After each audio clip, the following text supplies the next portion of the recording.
Kasi kung halimbawa po na survey kayo na tong araw na to at kayo'y gutom, sabihin nyo talaga gutom kayo.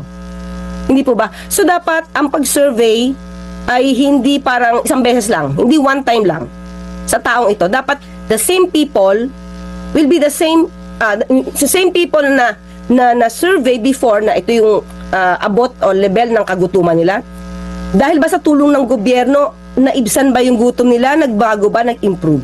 So kung isang beses lang kayo masa-survey at nagkataon na ngayon ay wala kayong sweldo o natanggalan kayo ng pagkakakitaan ngayong araw na to, ay talaga sasabihin nyo po, nagutom kayo. O ayan, kinig nyo. Kailangan pala kung mag-survey kayo, kailangan bagong kain.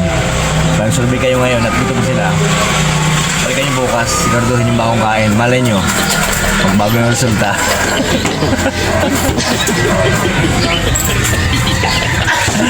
Ay, ambot.